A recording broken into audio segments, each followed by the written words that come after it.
Thank you very much.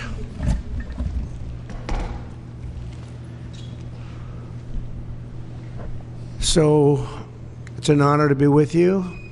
We'll discuss a couple of points. We'll take some questions later if you'd like. I'm sure you might have one or two.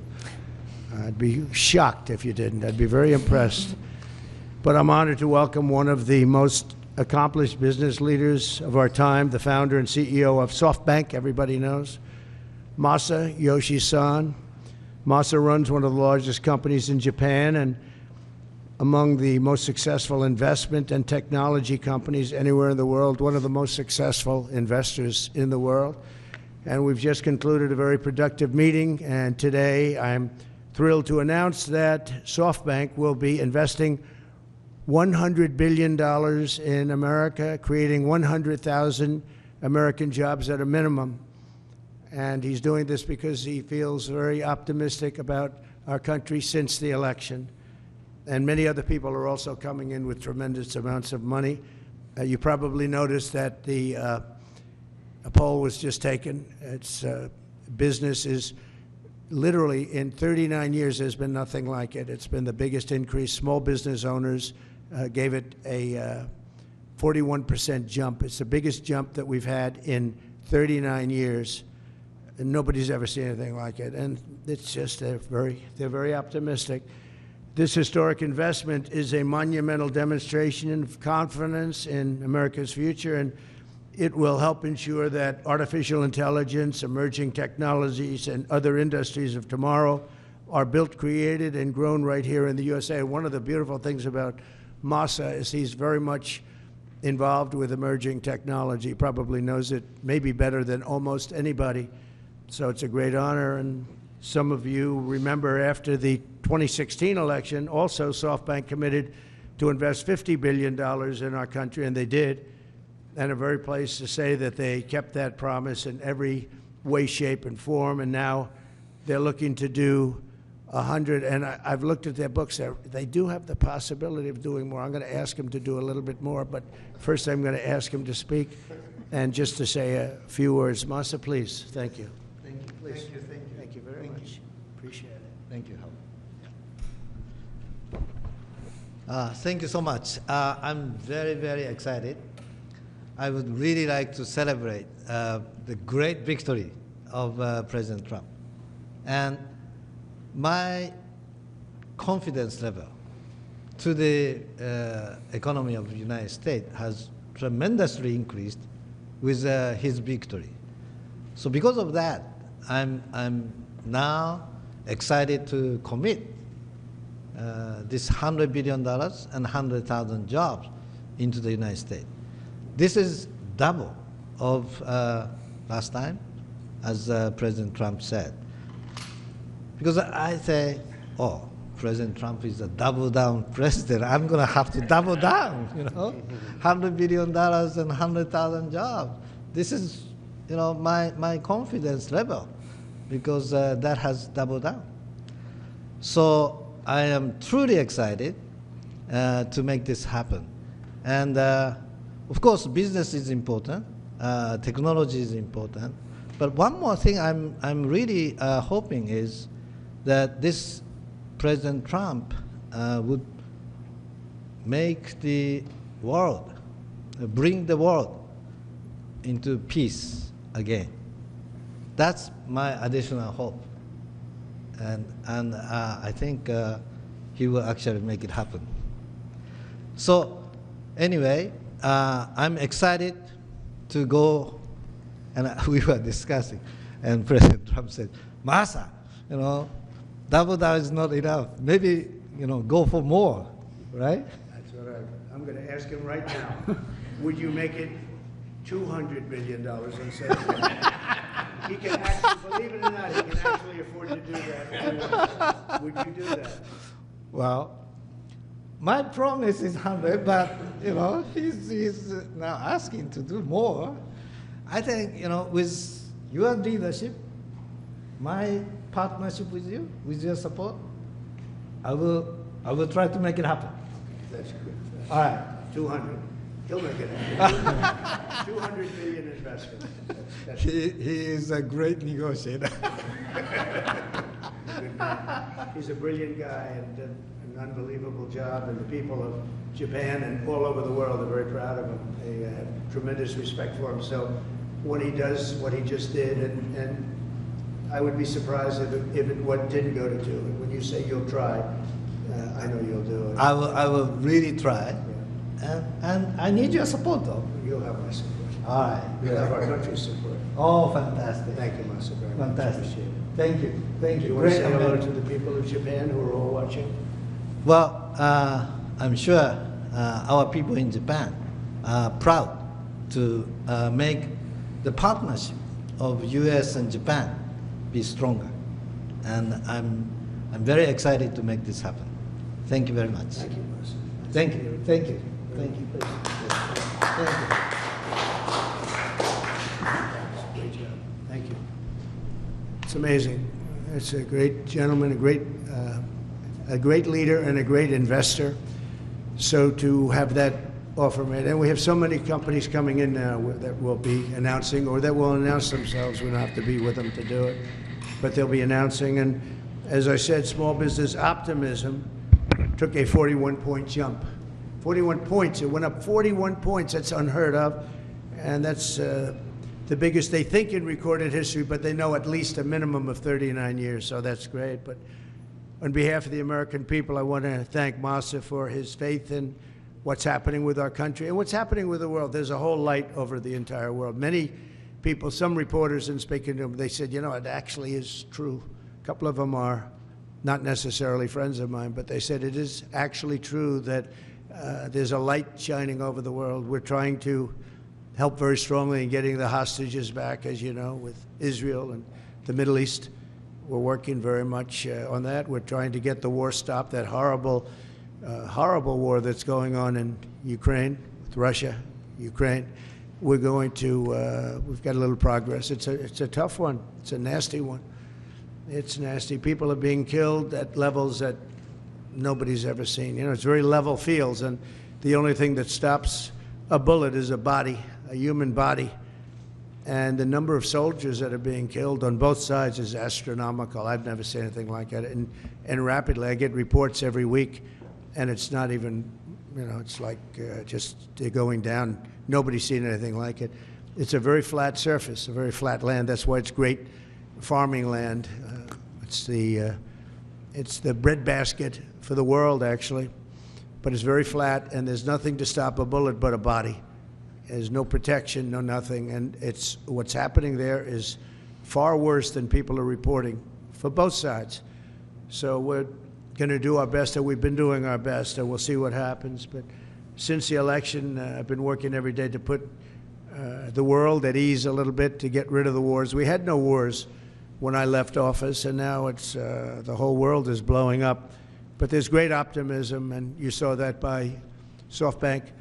Starting on day one, we'll implement a rapid series of bold reforms to restore our nation to full prosperity. We're going to go full prosperity and to build the greatest economy the world has ever seen, just as we had just a short time ago. We had it in my term. We had the greatest economy that the world had seen. We were blowing away everybody. Our country was doubling up on China, doubling up on everybody, and everybody knows it. And then we had to slow it down with COVID, unfortunately, at the end. But even then, I gave it back with a substantial increase of the stock market, bigger than it was pre-COVID, so it was pretty amazing. Already preparations are underway to slash massive numbers of job-killing regulations, eliminating 10 old regulations for every new one. You put a new regulation on, you have to get rid of 10, and we'll be able to do it. And that was about the percentage we had. We cut more regulations than any president has ever cut, by far, actually, by approximately 5 times. Some of those regulations, unfortunately, were put back on, but we'll catch up very quickly. We'll catch up with it. One of the things I'd like to ask the Biden administration, as you probably heard, there are 2 events that took place. We're talking about a friendly takeover, a friendly transition, as they like to say. This is a friendly transition, and it is, but There are two events that took place that I think are very terrible. One is that if people don't come back to work, come back into the office, they're going to be dismissed. And somebody in the Biden administration gave a 5-year waiver of that so that for 5 years, people don't have to come back into the office. It involved 49,000 people. For 5 years, they don't have to go. They just signed this thing. It's ridiculous. So it was like a gift to a union, and we're going to obviously be in court to stop it. The other thing is really terrible. We spent a tremendous amount of money on building the wall. The wall was designed specifically by the Border Patrol because it's very hard to climb. They need to have see-through. They need it to be steel because you can't gut. It's very powerful steel. It's very hard steel. It's a special type of steel, but very, very hard to cut. Inside the steel, as you know, we pour concrete, and that's a grade 10 concrete, which is a very strong concrete, very as though you were building about a 60-story building. It's very powerful concrete. They've made tremendous technology advances in the word concrete. Who would think that? But I know that from the construction industry. Today, what you can do with concrete is incredible. So we have a very strong concrete. And then we have a rebar. We put rebar inside the concrete, and the rebar likewise is very hard to cut. So it's a very expensive process, very expensive wall. And then we put a anti-climb plate on the top. You saw that. And I didn't like the look of it, but then when I watched, we had people testing. We had mountain climbers actually testing, and they were not able to get over the anti-climb plate. So I said, all right, I guess we're going to put it on. That plate on top, which I never loved the look of it, but it works so unbelievably well, you have to do it. So we spent a lot of money on building it, and we have hundreds of miles that we put up. A lot of people don't realize, but we did 571 miles of wall. That's why we had such good records, in addition to the fact that Mexico helped us with their military. They kept people out, and they were actually very good under the past leader. But now we ordered an additional 200 miles of wall. It's very expensive. And now it's about double the price of what it would have been 6 years ago. And the administration is trying to sell it for 5 cents on the dollar, knowing that we're getting ready to put it up.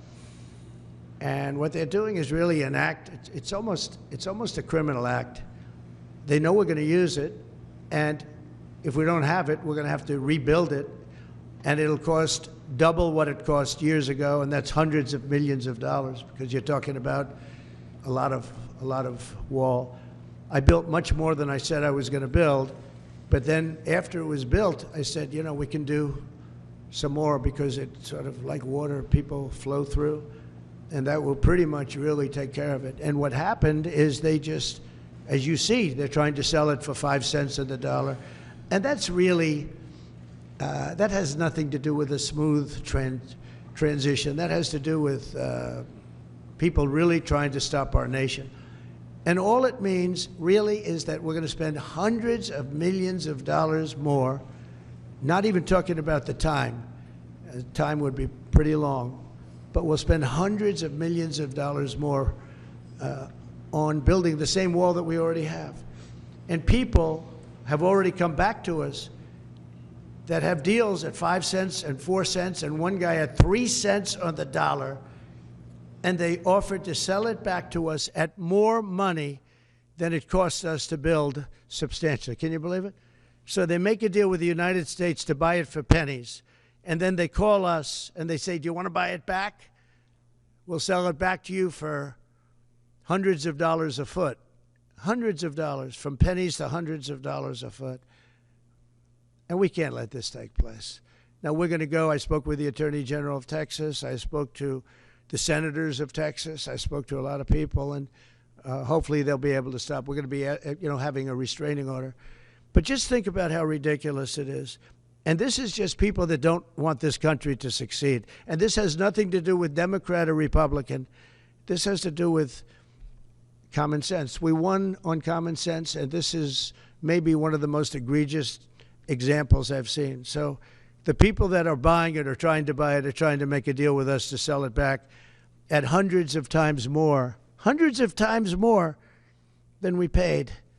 And this is all because the Democrats. So I'm asking today Joe Biden to please stop selling the oil. We're going to use that to create a strong barrier, and it worked. That's why our numbers were so good. It really worked, and it worked well, and it's very expensive to do, and I'm asking Joe Biden to stop his people from giving it away.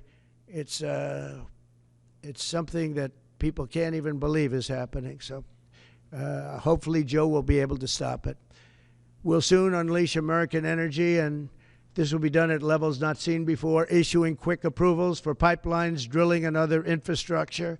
It'll be clean energy, and we'll bring in the price of electricity, and we're going to bring it down fast. We're also going to create clean coal. Clean coal is something that has really taken over. We have coal that will last for over 1,000 years. We have so much coal, and with a process, it becomes clean coal. It's very powerful energy, unlike wind. It's very, very powerful, and we're going to be doing a lot of clean coal for the people of West Virginia and others, Wyoming, so many states. We have great states, and they'll be happy to hear it. But we're going to be very much into clean coal. I don't ever use the word coal. I use the word clean coal. And I'll keep my promise to pass historic tax cuts for American families, workers, and businesses that create jobs in America. As you know, we're giving tax cuts if they do it here. We brought it down from 44%, 42%. In some cases, it was 39%. We brought it all the way down to 21%. And now we're bringing it down to 15%, but only if they make their product, their car, or whatever they're doing in the United States, in the U.S., and people are thrilled. I've had the smartest people on Wall Street call me. They said, "Where'd you get that idea?"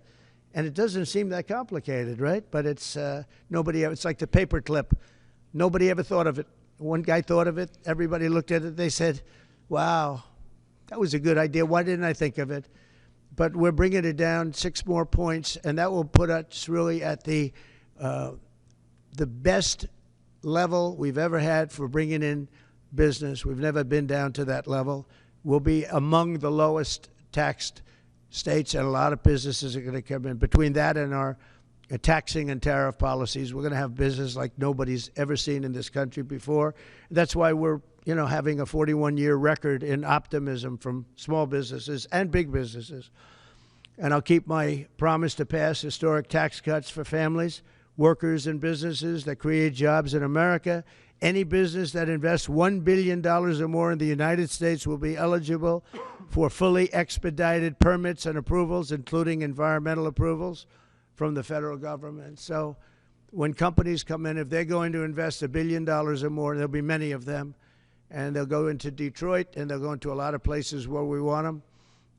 You saw how well I did with the auto workers. We did unbelievably. You saw how well we did with the Teamsters, and also the non-union were record 98%, 97%. Nobody's ever got numbers like that because we're bringing business back, and they're all coming back. We lost them over years of stupidity, I call it. I call it the years of stupidity, the decades of stupidity.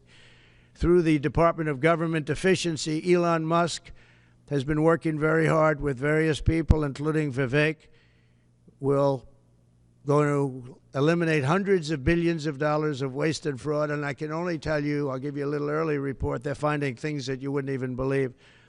So we're looking to save maybe $2 trillion, and it'll have no impact. Actually, it'll make life better, but it'll have no impact on people. It's not like we will never cut Social Security, things like that. It's just waste, fraud, and abuse. And we'll immediately restore the sovereign borders of the United States and stop illegal immigration, which is costing us, I believe, trillions of dollars a year. I think it's a cost that nobody's ever seen anything like it. I don't know how can you be satisfied releasing prisoners into the United States. Think of this. You're releasing prisoners from jails all over the world, not just in South America. From the Congo, I would talk about it all the time. They're a very big sender of people.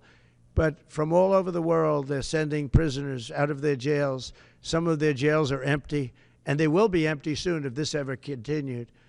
I spoke with the president of Mexico, and as you know, I spoke with Justin Trudeau of Canada, and we told them it's not fair, not right. You can't let these people come into our country.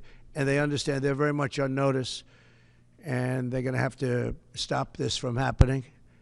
They're going to have to stop it. We lose a lot of money to Mexico. We lose a lot of money to Canada, tremendous amount. We're subsidizing Canada. We're subsidizing Mexico. That can't go on. And I get along with the people of Mexico and Canada very well, but we can't let that happen. Why are we supporting and giving other countries hundreds of billions of dollars? It's not fair. It's not right. And the people of Mexico and Canada fully understand that. We've talked about it before, but now we're doing something about it. We started, and then we had to fix the COVID situation, and that's what we did. But now we're doing it. We're doing it from the beginning. Howard will be largely in charge. We'll be working on it together. Howard's terrific. He's done a fantastic job, and he's really helped us a lot with transition. I think we have fantastic people coming in. So all of these policies will help us rapidly defeat inflation, create millions of new jobs, and put money in the pockets of the hardworking families of our country, pay off debt. We're going to be paying off a tremendous amount of debt. We're $36 trillion. You don't want to be there. And we're going to be using a lot of the money that we make. We're going to be opening up a lot of businesses that are going to be pouring in because of our tax policy. And we're going to use the money that we made to pay off debt and to reduce taxes. We're going to further reduce taxes. If you remember when we reduced them last time, that brought a tremendous amount. We brought it down to 21%, and that was the biggest tax cut in the history of our country. And nobody ever thought this would happen, but this is what's supposed to happen. We actually ended up taking in more revenue at 21 than we did at 40%, which was pretty amazing. But this will be the most exciting and successful period of reform and renewal in all of American history, maybe of global history. The golden age of America, I call it. It's begun. So it's the golden age of America, and that's what it's going to be. And we hope we don't have any intervening problems, because things happen. Like out of nowhere came the China virus.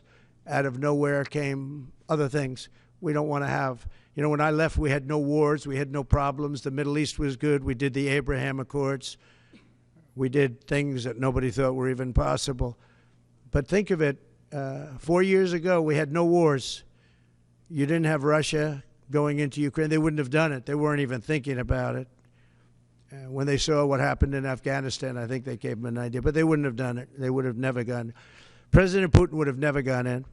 And now you look at all those people are dead. All those cities are destroyed. You know, it's nice to say they want their land back, but the cities are largely destroyed.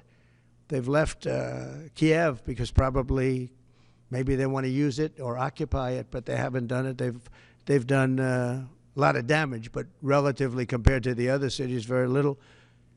But many of those cities are gone. Those beautiful towers, those beautiful buildings that they had are now laying on their sides, destroyed, totally destroyed. The turrets and all of the magnificent 1,000-year-old, 2,000-year-old structures that were very strong are blown to smithereens. You look at some of those cities and not one building standing. So, you know, when you say take over the country, take over what?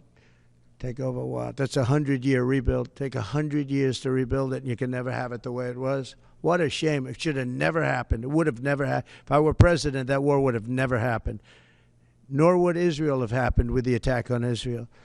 So we're inheriting big challenges at home and all over the world. Again, we had no wars. We had no problems.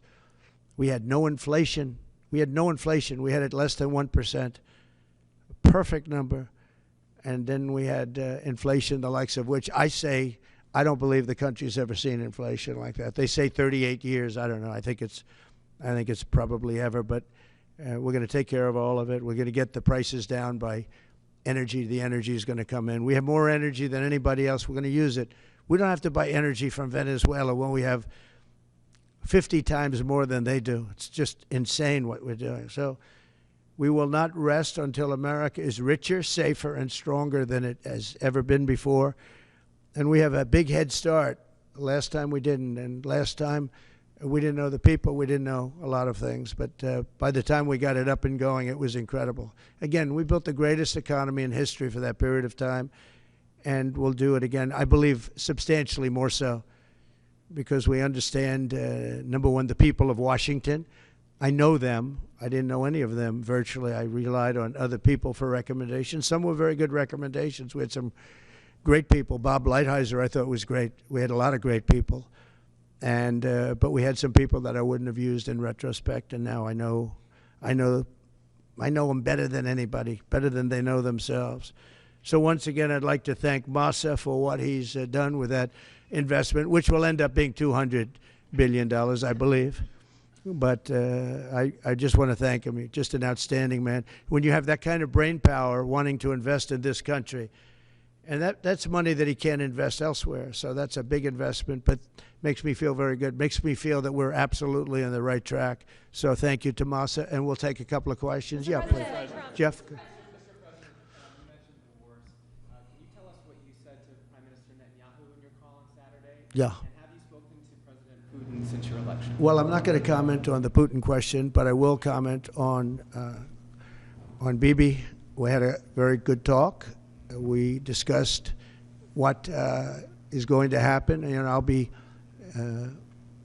very available on January 20th, and we'll see. As you know, I gave warning that if these hostages aren't back home by that date, all hell's going to break out, and very strong. But we generally just discussed. I asked him, where are things?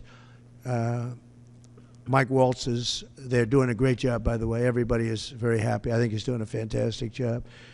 But he was very much involved in the call. But it was a recap call more than anything else. President Trump, how do you plan to stop the ban on TikTok next month? Who? How do you plan to stop the ban on TikTok next month? We'll take a look at TikTok. You know, I have a warm spot in my heart for TikTok because I won youth by 34 points. And there are those that say that TikTok had something to do with that. Now, Joe Rogan did, and some of the other people that were recommended by my son Barron, he knew names. I said, who is that? Tell me, who's that? Dad, you got to be kidding. I can't believe you don't know. And I did those interviews, and it was actually sort of cute, if you want to know the truth. But we did them, and that had an impact. But TikTok had an impact, and so we're taking a look at it. But you know, we won youth. Republicans are always 30 points down in youth. I don't know why, but we ended up finishing. There was one poll that showed us down about 30. We were 35 or 36 points up with young people. So I have a little bit of a warm spot in my heart, I'll be honest. Yes, President Trump, are you entertaining the idea of preemptive strikes against Iran's nuclear facilities? Against who? Against Iran's nuclear Well, I facilities? can't tell you that. I mean, Would you? I mean, it's a wonderful question, but how can am I going to do preemptive strikes? Why would I say that? Can you imagine if I said yes or no? You'd say, that was strange that he answered that way. Am I going to do preemptive strikes on Iran? Is that a serious question? How could I answer a question like that?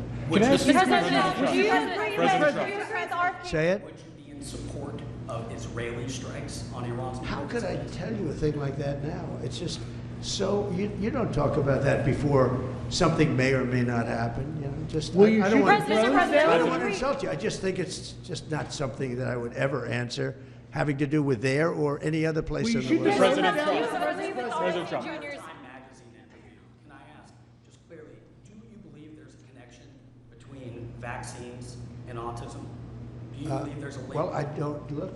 Right now, you have some very brilliant people looking at it. I had dinner the other night with the head of Pfizer, the head of Eli Lilly, and RFK, as you know, and Oz. And we had, and other people within the administration that are involved in the medical. And we're looking to find out, you know, if you look at autism, so 30 years ago we had, I've heard numbers of like 1 in 200,000, 1 in 100,000. And now I'm hearing numbers of 1 in 100.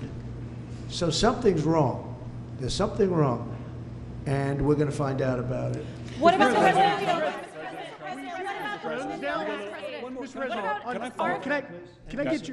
Can I follow up on Robert Kennedy? He's on the Hill today. He's meeting with senators.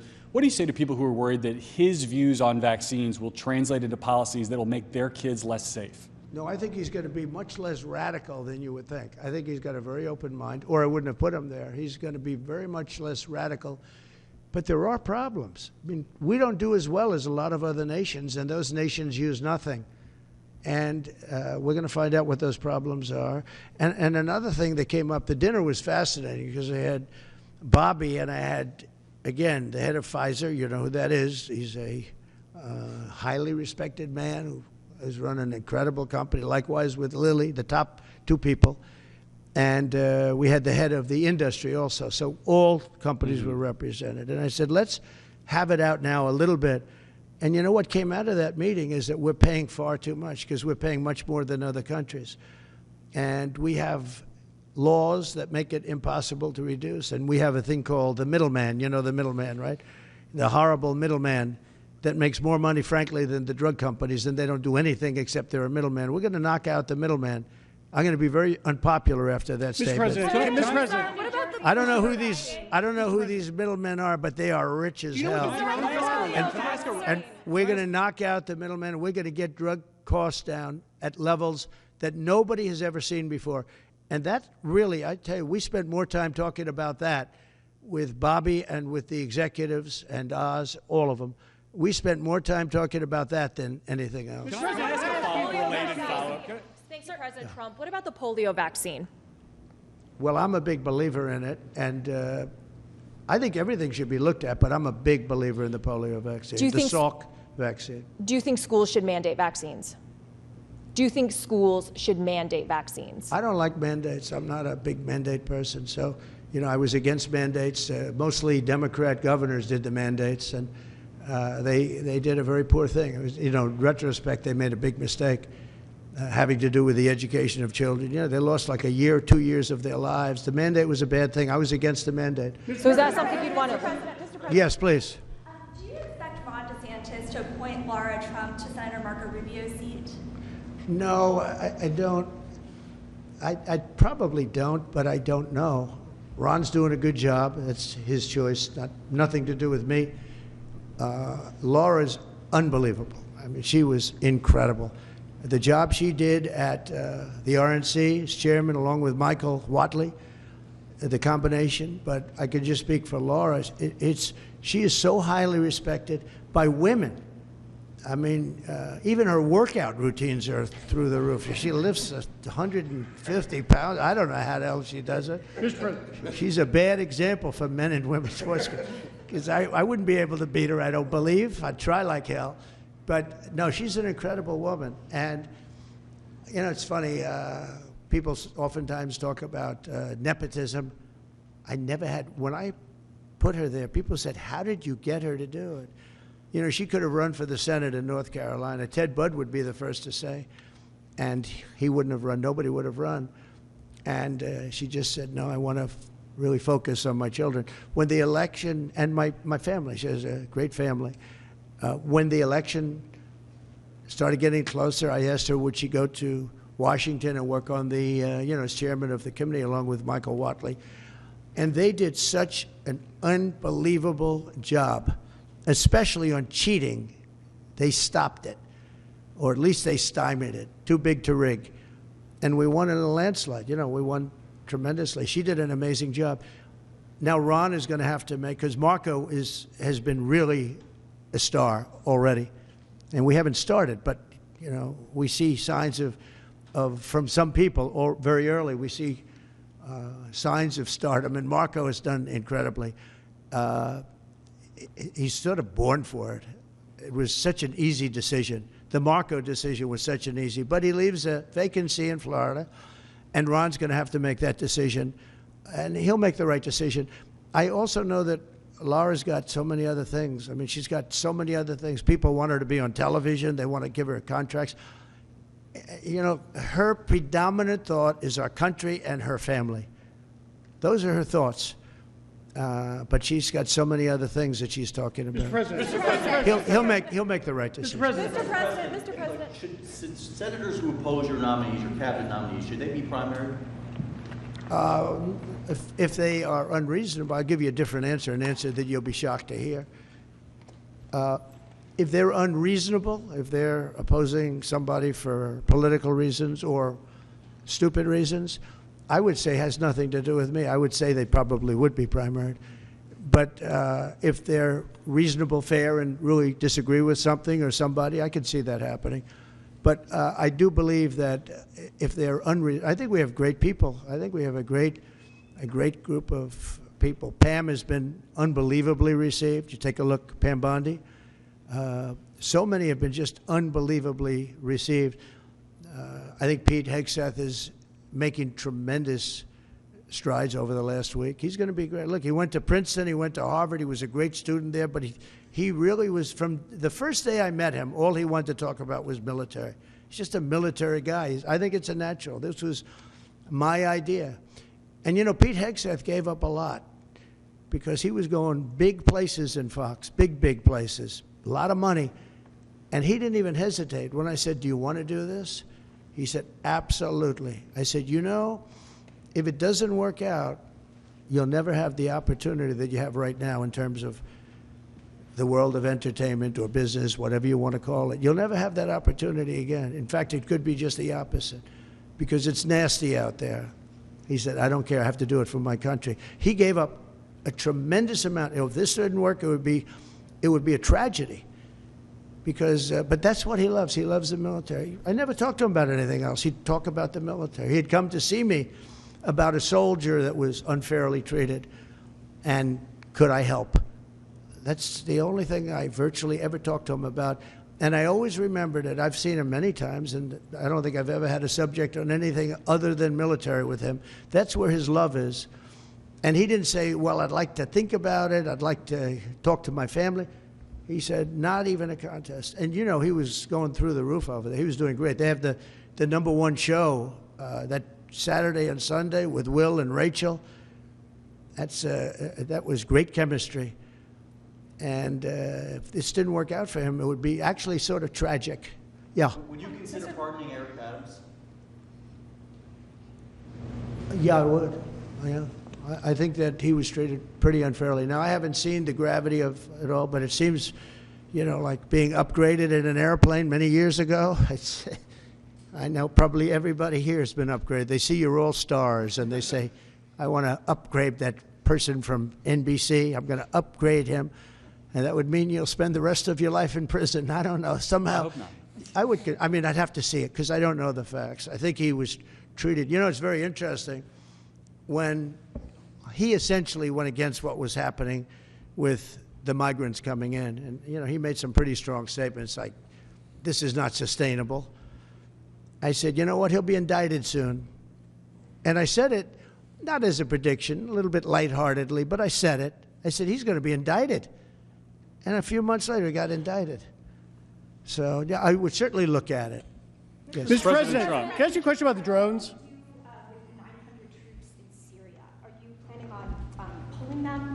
Office, or will you well, you know, we had 5,000 troops along the border, and I asked a couple of generals, so we have an army of 250,000 at Syria, and you had an army of 400,000. They have many more people than that. Turkey is a major force, by the way, and Erdogan is somebody I got along with great, but he has a major military force, and his has not been worn out with war. It hasn't been worn out with all of the other things. I mean, he's built a very strong, powerful army. And so we have 5,000 soldiers in between a 5 million person army and a 250,000 person army. And I asked the general, what do you think of that situation? He said, they'll be wiped out immediately. And I moved them out and I took a lot of heat. And you know what happened? Nothing. I saved a lot of lives. Now we have 900. They put some back. But 900, if you're talking about two, now one of the sides has been essentially wiped out, but nobody knows who the other side is. But I do. You know who it is? Turkey. Okay? Turkey's the one behind it. He's a very smart guy. They've wanted it for thousands of years, and he got it. And those people that went in are controlled by Turkey. And that's okay. It's another way to fight. But no, I don't think that I want to have our soldiers killed. But I don't think that will happen now anyway because the one side's been decimated. Mr. President, I want to ask you a question about the Are you drones. concerned about more unrest last in that region, or do you think it will calm Well, down? nobody knows what the final outcome is going to be in the region. You know, nobody knows who really the final.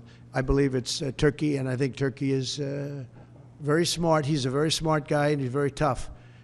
But Turkey did an unfriendly takeover without a lot of lives being lost. I can say that Assad was a butcher. What he did to children. You remember I attacked him with the 58 missiles, unbelievable missiles coming from ships 700 miles away, and every one of them hit their target. But I did that. That was the red line in the sand. Obama drew it, and then he refused to honor what he did. He said, if anybody goes across the red line, and Assad killed many more children after that, and Obama did nothing, but I did. I hit him with a lot of missiles. In fact, President Xi was sitting here the night he was in that dining room having chocolate cake. Remember the famous chocolate cake? But and that's when I explained what we were doing as the missiles were shot. And it was amazing as to precision, because every one of those missiles hit its target from a long distance away. Had President Obama drawn the line and where it meant something, you wouldn't have even had Russia there. But in the end, I never understood why Russia went there. They were not getting very much out of it. But now their time is taken up with Ukraine, and we'd like to get them to stop on Ukraine, and Ukraine stop also. As you know, when I went to the cathedral, which was fantastic, the job that they've done in France, and the job that Macron, Emmanuel he did a phenomenal job on the rebuilding of that cathedral. It's magnificent, and they did a great thing. And they had great respect for our country. They treated me, meaning I'm the country, I'm the representative of our country, and we were treated with great respect. And one of the people that came to pay his respects is, as you know, Ukraine, Zelensky. And he would like to have peace. He wants peace. Everyone's being killed. It's the worst carnage that this world has seen since World War II. I've had pictures of fields where bodies are lying on top of bodies. Looks like the old pictures of the Civil War, where just bodies are all over. Just if you saw those pictures, you'd feel more strongly about it. It's got to stop. And we're trying to get it to stop. Well, we're gonna see. We're going to be talking. We'll be talking to President Putin, and we'll be talking to the representatives, Zelensky and representatives from Ukraine. We got to stop it. It's carnage. What about the fear here at home of the drones? Good to see you. Thank you. Good to see you. Good to see you. Can you comment on the drones that are flying around New Jersey ports? It seems like the American people have a big disconnect. The government knows what is happening. Look, our military knows where they took off from.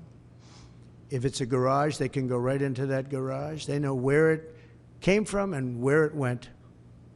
And for some reason, they don't want to comment. And I think they'd be better off saying what it is. Our military knows, and our president knows.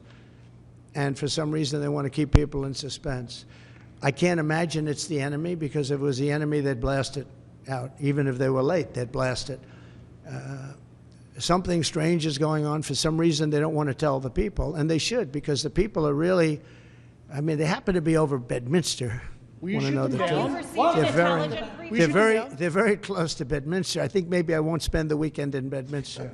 I've decided to cancel my trip. Have you received an intelligence briefing on the drones? I don't want to comment on that. Have you been do you have any reason to think they're a threat? Two quick questions. First, on vaccines, do you want RFK Jr. to revoke any vaccines? No, I want him to come back with a report as to what he thinks. We're going to find out a lot. We're doing two things. We're going to have tremendous cost savings that will come out of this. That's a minimum. And we're also going to have, and I think, very serious discussions about certain things, whether it's pesticides. Europe doesn't use pesticides, and yet they have a better mortality rate than we do. They don't use pesticides. In fact, they use it as an excuse not to take our farm product. We spend billions and billions of dollars on pesticides, and something bad's happening. Again, you take a look at autism today versus 20, 25 years ago, it's like not even believable.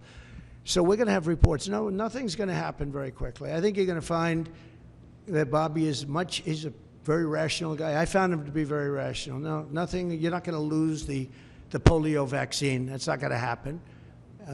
I saw what happened with the polio. I have friends that were very much affected by that.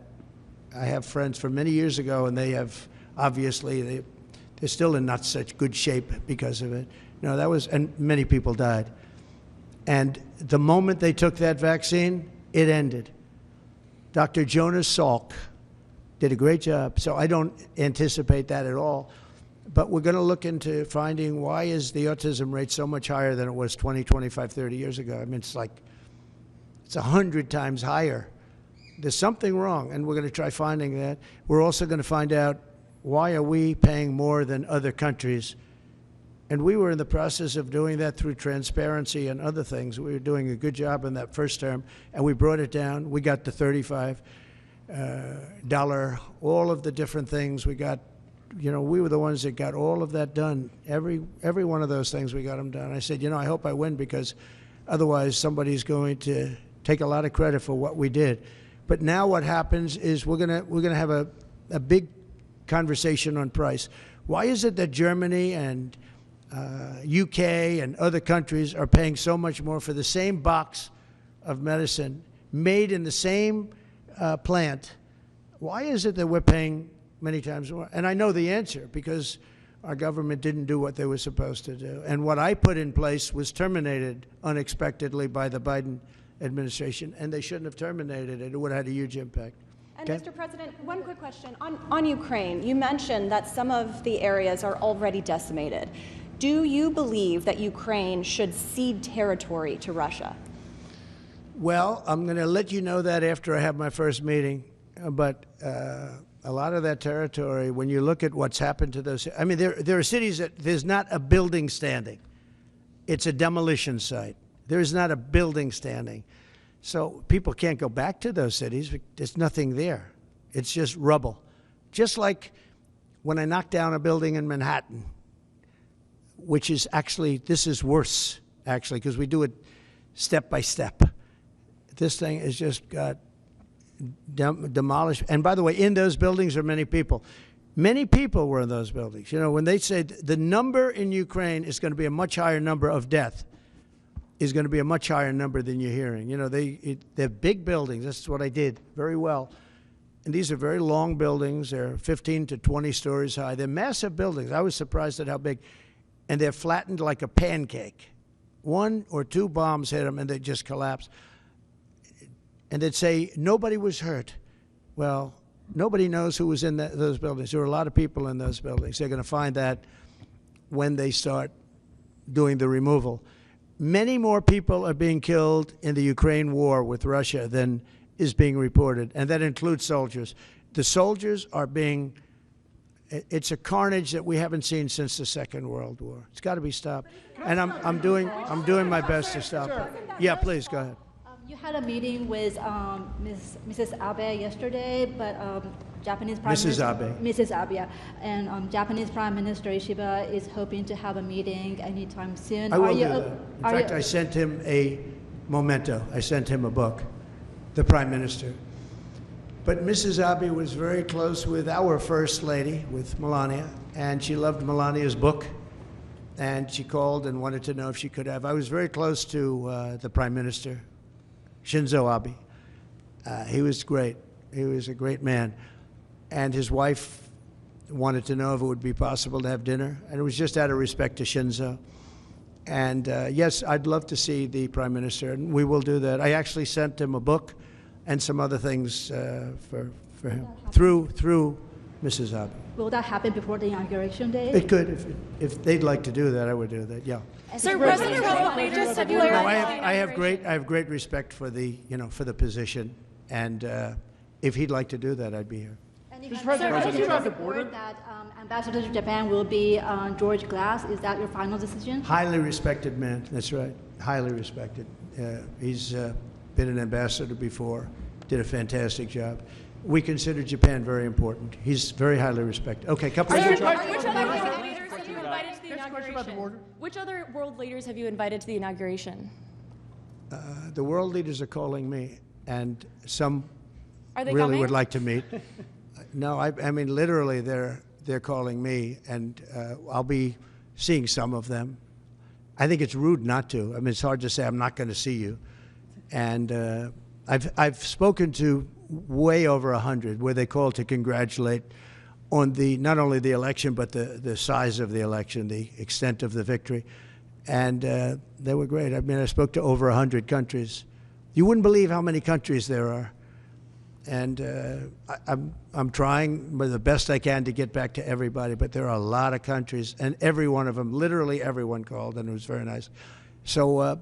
Yeah, I'd see some if some felt it was an emergency. I've seen, as you know, I've seen President Zelensky. He came to France while I was there for the cathedral opening. They actually had about 70 presidents and prime ministers, and in one case, a king. And we saw some great people. I also met with William, and I was very impressed by William. I think William is terrific. I was very impressed by William. As you know, I met with him, too. Are you just President Trump, Can I ask you a question about that. Did you invite Zelensky to the inauguration? No, but if you'd like to come, I'd like to have him. I mean, I didn't invite him, no. Are you President disappointed Trump, China can I ask you a Xi question can't about come to the conversational inauguration? board? Are you disappointed that China Xi won't be at the inauguration? I don't know that he won't be at the inauguration. I mean, I haven't really spoken to him about it. I don't know that, actually. I would say that if he'd like to come, I'd love to have him. But there's been nothing much discussed. I have had discussions with him, letters, et cetera, at a very high level. You know, we had a very good relationship until COVID. COVID didn't end the relationship, but it was a bridge too far for me. But if he'd like to come, I'd certainly be. Have you spoken to Venezuela? He hasn't, just so you understand, he hasn't said one way or the other. Because a Have you lot of spoken people to say Venezuela? he won't come, he will come. People think he will come, he won't come. It's something we barely discussed, just about didn't discuss. But I have had, especially through letters, some very good conversations. Have you had conversations with Venezuela? You know, because China and the United States can together solve all of the problems of the world, if you think about it. So it's very important. And, you know, he was a friend of mine. I mean, he was here for a long time, right in that spot, except sitting in a very comfortable chair. He wasn't standing like you are. But we spent hours and hours talking. And, you know, he's an amazing guy. Have you spoken to Venezuela? The press hates when I say that, but he's an amazing person. Have you spoken to anyone in President Venezuela, Trump, sir? can I ask you On the about- border. can I On the ask you about border. If I could just ask you on the border. Hold on one second, Gary. shooting? Real quick. United Healthcare shooting, the I think shooting of the it's CEO. terrible. Can you give us your thoughts about that? And what do you make of Well, the I reaction think it's around the terrible. suspected shooter? Does that tell you anything about how people I think it's a about healthcare? terrible thing. I think it's really terrible that some people seem to admire him, like him. And I was happy to see that it wasn't specific to this gentleman that was killed.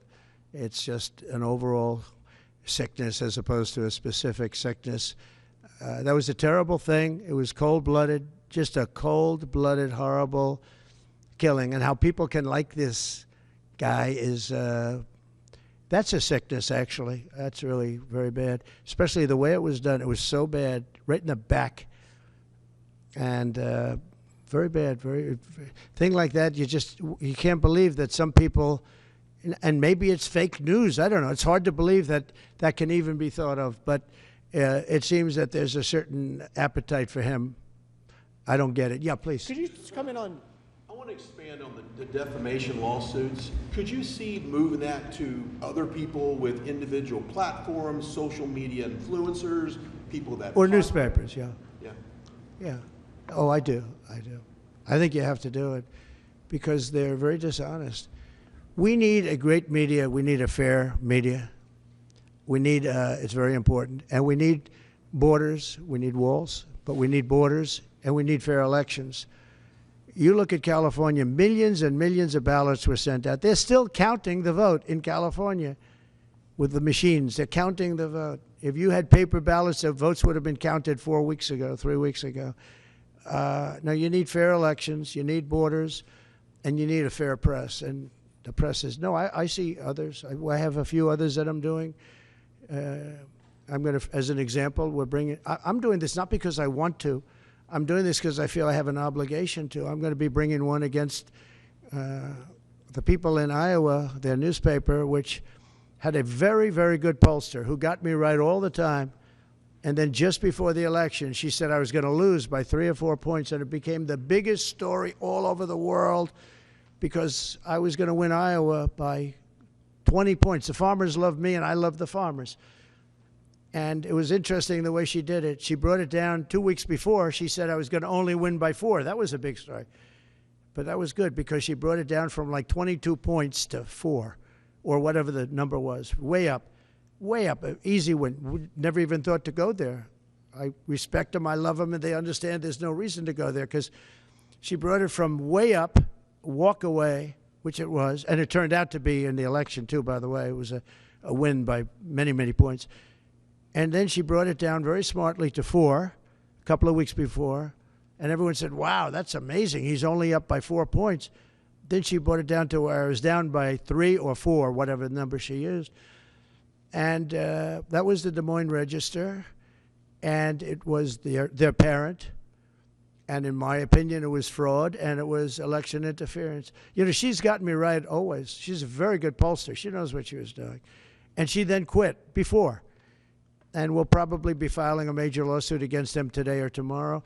We're filing one on 60 Minutes, you know about that, where they took Kamala's answer, which was a crazy answer, a horrible answer, and they took the whole answer out and they replaced it with something else she said later on in the interview, which wasn't a great answer, but it wasn't like the first one. The first was grossly incompetent. It was weird. And that was fraud and election interference by their news magazine, a big part of CBS News. So as you know, we're involved in that one. We're involved in one which has been going on for a while and very successfully against Bob Woodward, where he didn't quote me properly from the tapes. And then on top of everything else, he sold the tapes, which he wasn't allowed to do. He could only use them for reporting purposes, not for sale purposes. And he admits that. And I think we'll be successful on that one. And we have one very interestingly on Pulitzer because reporters at the New York Times, Washington Post got Pulitzer Prizes for their wonderful, accurate, and highly professional reporting on the Russia hoax. Well, it turned out to be a hoax, and they were exactly wrong. People, like many people, John Solomon, Sean Hannity's not for Pulitzer, but Sean Hannity got it right. Many people got it right. Tucker got it right. Jesse got it right. Laura got it right. Janine got it right. A lot of people got it right. They didn't get anything. They gave it to reporters that got it absolutely wrong. And now everybody admits it was a hoax. And I want them to take back the Pulitzer Prizes and pay big damages. And I think we're doing very well on that one. They have no excuse for it. They gave a Pulitzer Prize to writers that got Russia wrong. And so I think we're doing well. And I feel I have to do this. I shouldn't really be the one to do it. It should have been the Justice Department or somebody else, but I have to do it. It costs a lot of money to do it, but we have to straighten out the press. Our press is very corrupt, almost as corrupt as our elections. Are you worried about Venezuela? Sir, have you had any discussions with Venezuela? For January 6th defendants, you had said in the first few minutes of your administration you want to issue pardons for January 6th defendants. No. Does that include, will that be a blanket pardon? Does that include Well, you'll find everyone? out, but it's going to go quickly. And just to follow up on your Have you had any discussion, sir, with in terms of your mass deportation plans, have you had any preliminary discussions with countries like Venezuela, from where the Tren de Aragua gang is now popping up? They'll take them back. They're going to take them back? They're all taking them back, yep. And if they don't, they'll be met very harshly economically.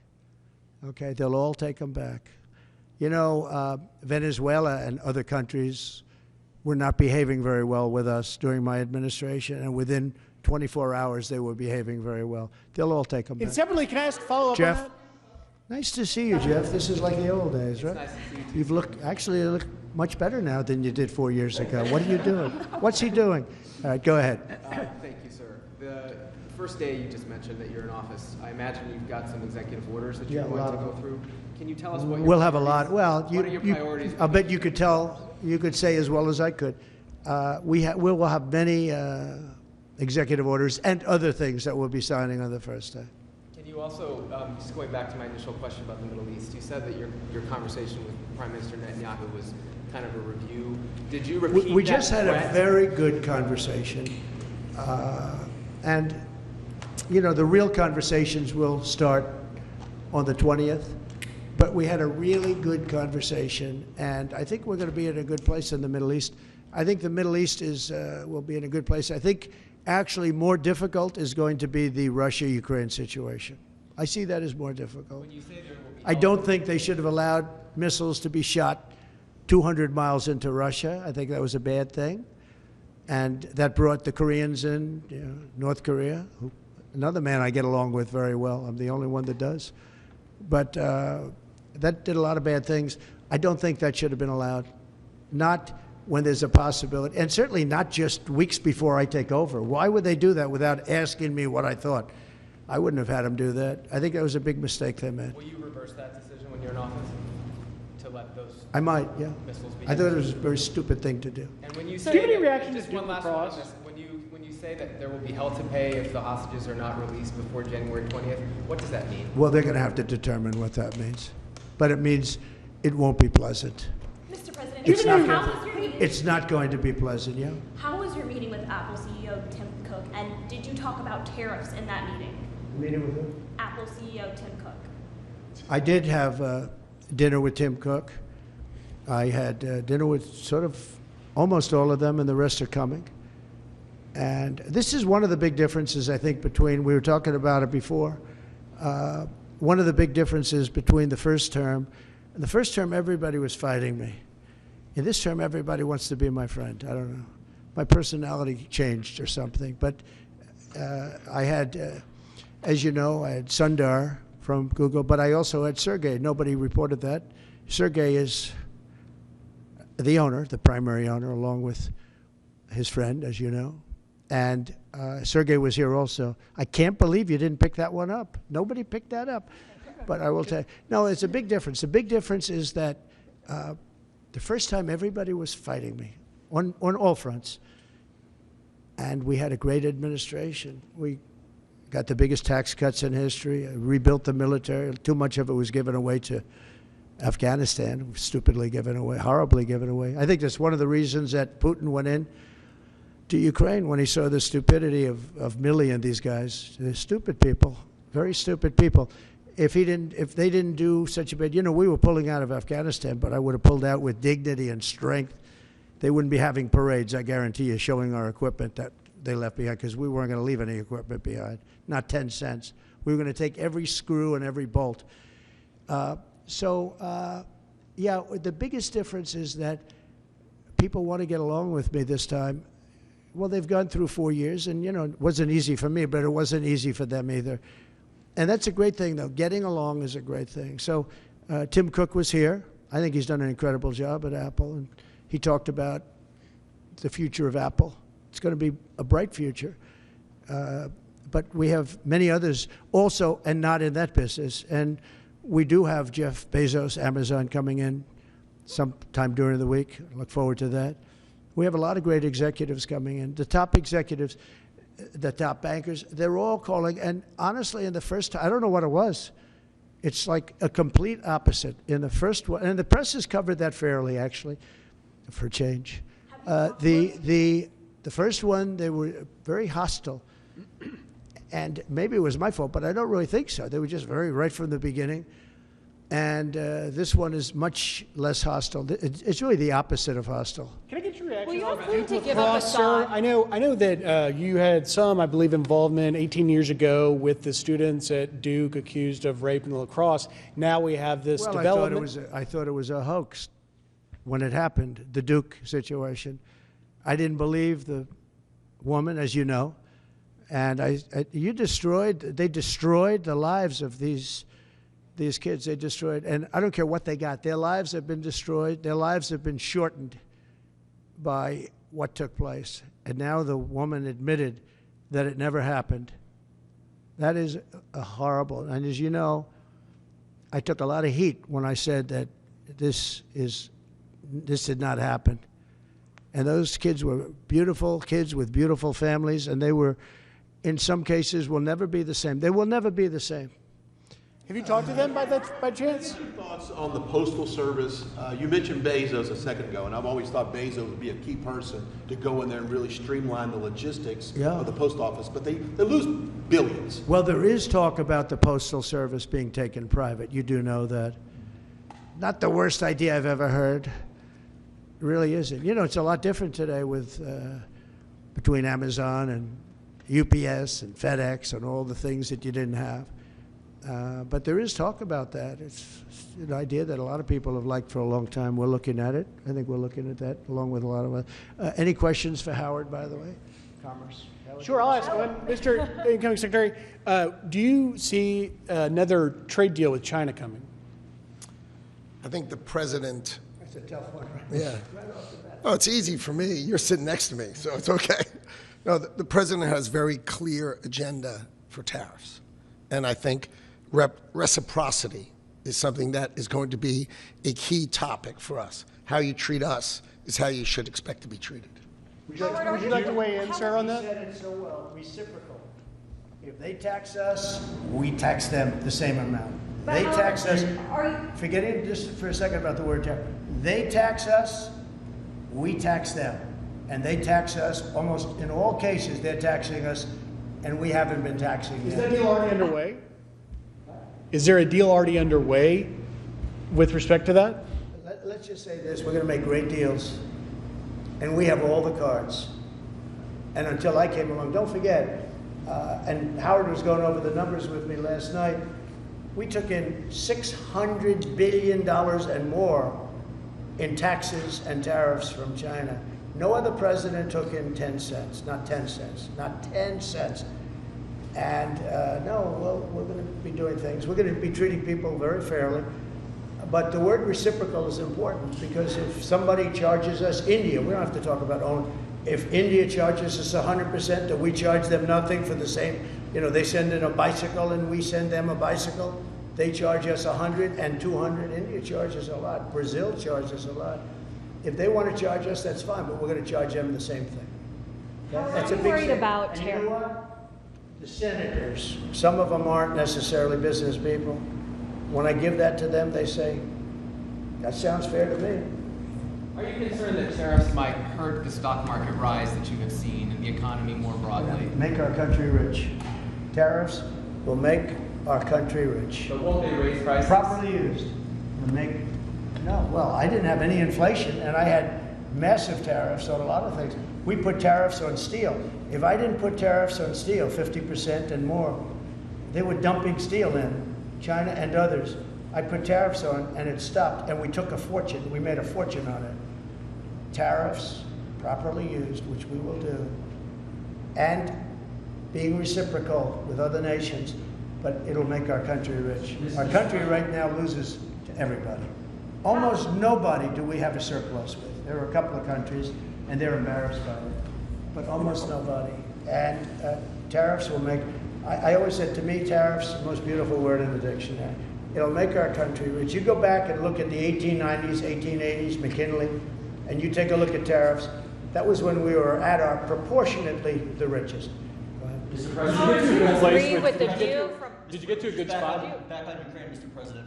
What should Zelensky, if anything, be prepared to give up to end this war? He should be prepared to make a deal. That's all. Got to be a deal. No, got to be a deal. Too many people being killed. That is a war that's hard. Too many people. Got to make a deal. And Putin has to make a deal. What deal? Do you think Putin has to make a deal? And Putin would have never gone in if I was president. If I was president, we wouldn't have had inflation. Our oil prices would have been lower. I had a good relationship with Putin. He would, despite the Russia hoax, which made it more difficult. If we had that election, if it were an honorable election, we wouldn't have had any of the problems that we're talking about right now. Putin would have never got in. Based on your understanding of office, you said that you could make that deal before you take office. Do you still think you could make that deal? I'm going to try. Will you ask Putin to give up Assad? Well, I hadn't thought of it. I think we have to get on with our lives. We'll have to see what happens. But right now, Syria has a lot of, there's a lot of indefinites. Nobody knows what's going to happen with Syria. But I think Turkey is going to hold the key to Syria, actually. I don't think you've heard that from anybody else, but I've been pretty good at predicting. I want to thank you all, and we're going to make America great again. Thank you very much. Thank you very much, Howard. And you can introduce the president.